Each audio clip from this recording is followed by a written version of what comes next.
तो एक बार फिर से आपका स्वागत है हमारे चैनल पॉलिटिकल वर्स पे। आपको पता ही होगा जीएसटी के दरों में कटौती की गई है। जो पहले 28 से 18% का स्लैब था उसको हटाकर अब 12 से 5% का स्लैब को बना दिया गया है।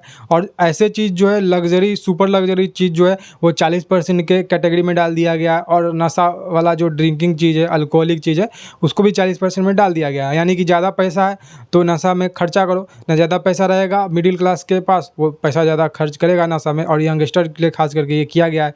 लेकिन इस जीएसटी के टैक्स से बहुत लोग भारी मात्रा में खुश हैं, मिडिल क्लास और गरीब वर्ग के लोग। लेकिन बहुत लोग ऐसे भी हैं जो कि खुश नहीं हैं, क्योंकि सभी लोगों को खुश नहीं किया जा सकता है। ज़रूर कोई ना कोई व्यक्ति जो है वो दुखी होता है। यहाँ तक कि भगवान राम का भी जो राज्य था वहाँ पे भी सब लोग खुश नहीं थे, कोई ना कोई उनसे दुखी था।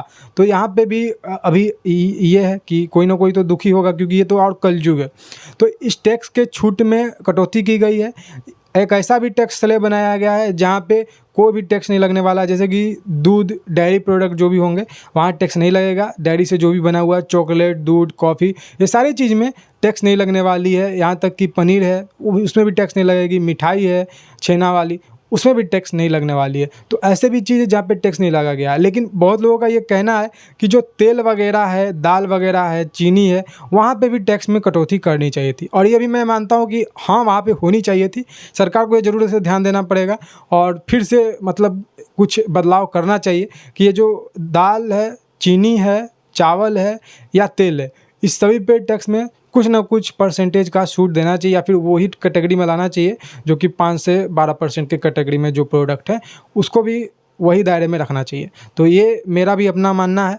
और मिडिल क्लास जो गरीब लोग थे जो परेशान थे इस टैक्स से, या यहाँ की उद्यमी लोग जो थे वो भी परेशान थे इस टैक्स से, क्योंकि बहुत लोग जो है मिडिल क्लास वर्ग के वो सामान जितना खरीदते थे जो टैक्स नहीं लगता था उससे पहले, और अब जो खरीदते हैं टैक्स लगने के बाद वो उसमें कटौती हुई है। तो इसीलिए अब ज़्यादा मात्रा में लोग खरीदने जाएंगे।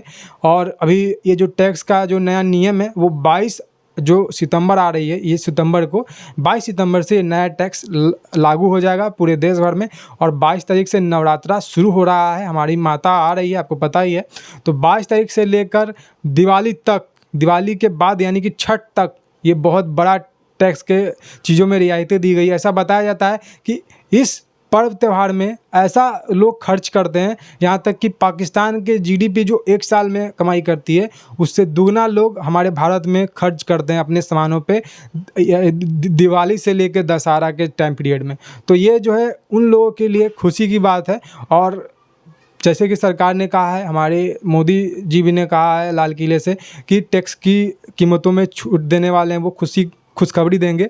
तो उन्होंने ये वादा का पूरा किया है। लेकिन उन्होंने एक चीज़ और बोला था कि ये जो हमारा मेड इन इंडिया प्रोडक्ट है इसको आप ज़्यादा कंज्यूम करिए। और ऐसा नहीं है कि मेड इन इंडिया हमारा पूरे देश भर में बन रहा है, पूरे एक्सपोर्ट भी हो रहा है, दूसरे देश में भी जा रहा है। लेकिन दूसरे देश में जाने से सिर्फ नहीं होगा, हम भी उसको कंज्यूम करें। यानी कि हमारे देश में जो विदेशी सामान आ रही है उसको कम से कम खपत करें। इस बार आप अगर दिवाली दशहरा में अपने लिस्ट बना रहे हैं तो विदेशी सामान का जगह मत रखिए। अगर विदेशी सामान आप अगर लेना भी चाहते हैं तो 2-4 रखिए, बाकी जो है अपने ही इंडिया में बनी हुई सामान को यूज करिए। क्योंकि हमारा जीडीपी जो है आपके वजह से ही आगे बढ़ेगा। आप अगर खर्च करेंगे तो ही हमारा जीडीपी आगे बढ़ेगा। और सरकार का, मोदी सरकार का भी ये विजन है कि जीडीपी हमारा और तेज़ी से रफ्तार से बढ़े। 2047 तक हम अपने देश को विकसित बनाना चाहते हैं। जब तक मोदी जी शायद रहेंगे नहीं, लेकिन उनका ये सपना है और हमको पूरा करना पड़ेगा। 2047 तक हमें अपने देश को विकसित बनाना है। आपको पता है हमारा देश शुरू से ऐसा नहीं था। ये देश हमारा जो है इंडिया सोने की चिड़िया था, लेकिन इस चिड़िया को लूटने के लिए बहुत आक्रांता आए और लूट कर गए। 800 से लेकर 1000 साल तक हमारा देश लूटते रहा।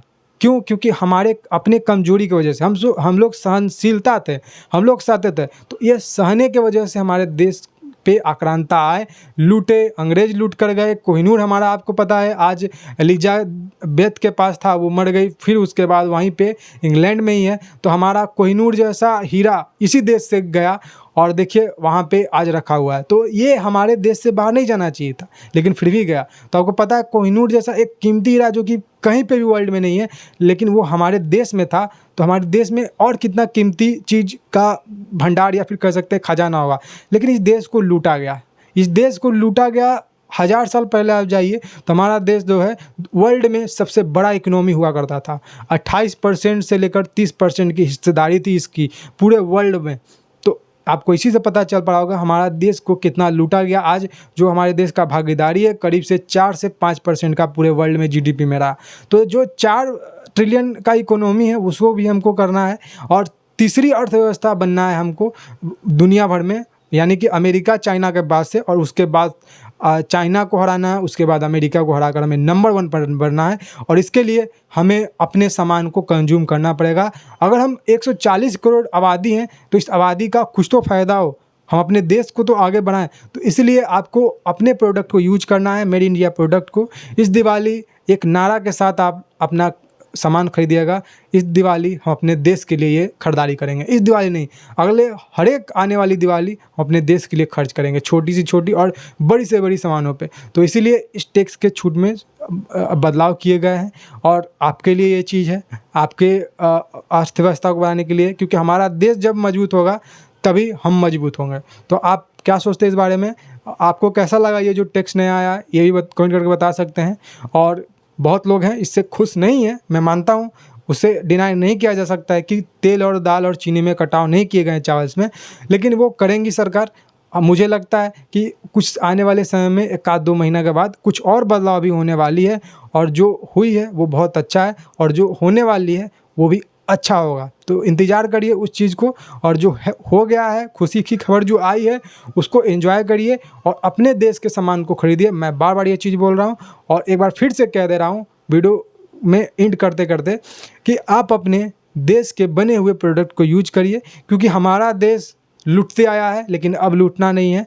अब हमको अपने देश को आगे बढ़ाना है और किसी भी प्रोडक्ट को मेड इन इंडिया को ख़रीदना है, किसी विदेशी प्रोडक्ट को नहीं खरीदना है। आपको पता होगा आज से 10-15 साल पीछे जाइए, पहले क्या था हमारे देश में? Made in China, made in China, made in Japan, made in France, made in Italy, ये सारे कुछ सामान आते थे। लेकिन अभी हमारे देश में मेड इन इंडिया सामान आती है, और बाहर के देशों में जब मेड इन इंडिया जो सामान खरीदते हैं फॉरेनर्स लोग, तो हमें खुशी होती है और हमारा गर्व जो है छाती फूल जाता है कि मेड इन इंडिया प्रोडक्ट जो है हमारा अब दूसरे देश में भी जा रहा है और हम भी अपना देश में कंज्यूम कर रहे हैं मेड इन इंडिया प्रोडक्ट। तो इससे बड़ी खुशी की खबर क्या होगी? जो हमारा देश पहले लूटते आया था अब वो बनाने की कोशिश कर रहा है, तो इससे बड़ी बात क्या हो सकती है? तो इस दिवाली अपने भारत के नाम करिए और आने वाली हर एक दिवाली अपने भारत के नाम करिए, और हम अपने देश को आगे बढ़ाने में कोई कमी नहीं रखेंगे। अपने देश को आगे बढ़ाएंगे तभी हम मजबूत हो पाएंगे। फिलहाल आप बताइएगा जो मैंने ये बात कही है कितना आप इससे रिलेट रखते हैं? आप इस जीएसटी के नए कटौती में क्या सोचते हैं? आपका क्या ओपिनियन है? ज़रूर कमेंट करके बता सकते हैं। फिलहाल आज की इस वीडियो में इतना ही। जय हिंद, वंदे मातरम, जय श्री राम।